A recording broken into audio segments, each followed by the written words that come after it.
Saludamos a José Antonio Gil Yepes, socio director de la firma Data Analysis. Señor Gil, bienvenido a la tarde de NTN 24, muy amable por atendernos. Buenas tardes, Jesús, un placer estar con ustedes. Nicolás Maduro, ¿se puede decir que dilapidó la herencia política de Hugo Chávez con sus anuncios antipopulares? Bueno, mire, en realidad Hugo Chávez también pasó por una situación de deterioro económico acelerado en sus primeros 3 años de gobierno que llevaron al 2002. Y a los eventos pues que conocemos que acompañaron a las protestas y la renuncia eventualmente del presidente Chávez. Y luego tuvo que recuperar la actividad económica, aunque en función de empleo público y en función de emisiones o subsidios aplicados al gobierno que reactivaron muchísimo el consumo, más no así la producción. Entonces ahora este señor Maduro está siendo visto como el culpable de una situación supuestamente creada por él, pero eso es imposible porque lo que tiene es 1 año en el gobierno. Entonces, en realidad, pues, el señor Maduro lo que está es, al haber mantenido las mismas políticas del presidente Chávez, pero ya con un deterioro de la producción, el señor Maduro está sufriendo de una situación que en la medida que no ha habido suficiente inversión privada para producir más y compensar o acompañar el crecimiento del consumo con el crecimiento de la producción, el señor Maduro lo que está heredando el agotamiento de las reservas internacionales porque ha habido que importar para mantener el consumo, que también se ha desacelerado, por supuesto, y que este año va a ser negativo, y por otro lado, tratar de mantener los recursos monetarios en el bolsillo de los venezolanos. Ahora, entonces el señor Maduro en realidad es un heredero de una situación. Claro, señor Gil, usted conoce el tema, conoce cómo se recolecta la información, cómo se procesa precisamente estos datos que llevan a concluir lo que estamos discutiendo en este momento. Explíquenos, por favor, un poco cómo logra Maduro perder en menos de 9 meses 18 puntos más o menos de popularidad. Sí, eso es más o menos lo que también nuestras encuestas nos han dado, y eso se debe a que ha repuntado notablemente el problema de desabastecimiento de productos a nivel de la población, y eso acompañado por la inflación y el desempleo han creado una situación y un perfil de la problemática sentida por el venezolano que es mucho más apremiante que la situación que venía presentándose durante los últimos años del mandato del presidente Hugo Chávez, que en función, pues como le dije, de gasto público y de subsidios y de importaciones, había mantenido un nivel de consumo artificioso que en algún momento iba a explotar por falta de producción nacional. Claro, en la medida que el problema pasa de ser un problema de inseguridad personal, de delincuencia, a ser un problema de desabastecimiento, inflación y desempleo, esas problemáticas socioeconómicas se convierten en algo mucho más apremiante, porque es una realidad que la gente vive los 7 días de la semana por las 24 horas, no así la delincuencia, que era el principal problema anterior. Entonces, eso es lo que está deteriorando rápidamente al presidente Maduro. Ahora, contundentemente entonces quedaría clarísimo, demostrado que hay una relación directa entre esa percepción de crisis económica que se puede decir que hay en Venezuela en este momento y la caída de popularidad de Maduro.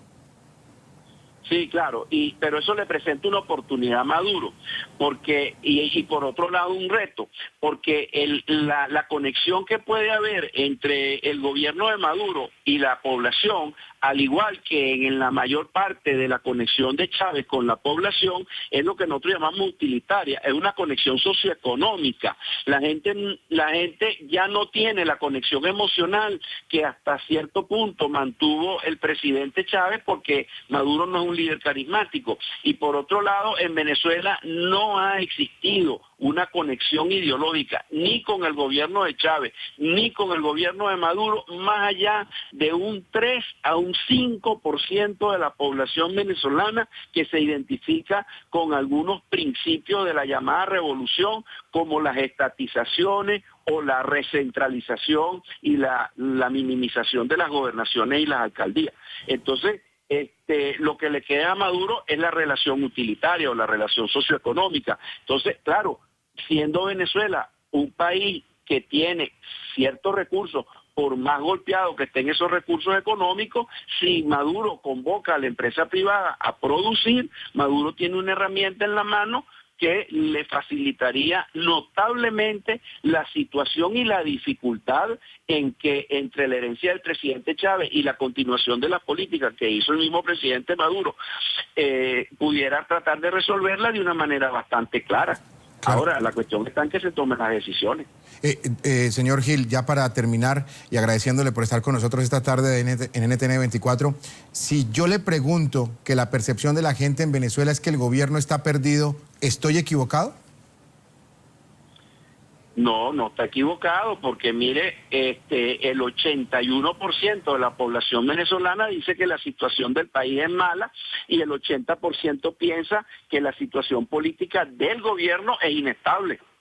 Dime. Entonces, obviamente, hay un proceso de deterioro y un proceso de desestabilización en función de una administración que no tiene contendor, porque por otro lado la oposición política venezolana está tan desarticulada como en algunos de sus peores momentos. Entonces aquí, como decimos en criollo, la sartén la tiene agarrada por el mango el propio gobierno. Entonces al gobierno le toca voltear la tortilla para que se cocine por el otro lado, es decir, para que resuelva el problema. Yo sé que le había dicho que era la última pregunta, pero con lo que usted me está respondiendo me da pie para hacerle otra pregunta y no puedo desaprovecharlo. Le quiero preguntar entonces, ¿qué necesita el gobierno o qué anuncios debería hacer o qué debería hacer concretamente el gobierno para voltear la tortilla y que la popularidad vuelva y eche para arriba? Bueno, mire, yo creo que el gobierno está en una disyuntiva en cuanto a la definición del ajuste económico, que es lo que está esperándose que se tomaran las medidas en estos días. Se cambiaron a los ministros sin que eso tenga mayores implicaciones en cuanto a la orientación mejor o peor, más moderado, más radical de esos ministros. Eso no ha cambiado sustancialmente. Lo que se esperan son las políticas. Entonces, ¿cuáles serían las opciones de ajuste? Hay una opción de ajuste que es la más típica, que es la que define el ajuste como en función de que el gobierno tiene un problema.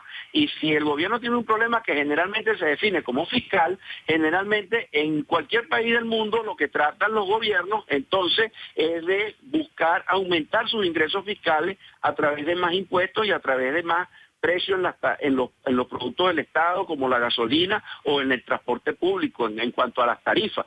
Entonces, ahora, ¿cuál es la típica repercusión de esa medida? Una consecuencia contractiva, recesiva, que va a golpear más a la gente. Entonces, ¿cuál es la alternativa a ese ajuste que no es tan clara y que no se aplica en la mayoría de los países del mundo y que no está clara en Venezuela? Bueno, enfocar el problema, definir el problema como el pueblo es el que tiene el problema, no lo tiene el gobierno. ¿Y cuál es el problema del pueblo? El desabastecimiento, la inflación y el desempleo. ¿Y cómo se cura eso? Con más producción. Entonces, rescatemos la confianza, rescatemos la comunicación con la empresa privada, con los sindicalistas, vamos a buscar la manera de que se produzca más en Venezuela y eso evidentemente no solamente le va a corregir el problema al pueblo, sino que le va a corregir el problema de las reservas internacionales y el problema fiscal y el problema monetario que tiene el gobierno. Muy bien, le agradecemos a José Antonio Gil Yepes, socio director de la firma Data Analysis, nos acompañó desde Caracas, Venezuela. Muy amable por estar con nosotros, por las explicaciones, por las luces que nos ha dado sobre el tema. Muchas gracias. Gracias, muy amable.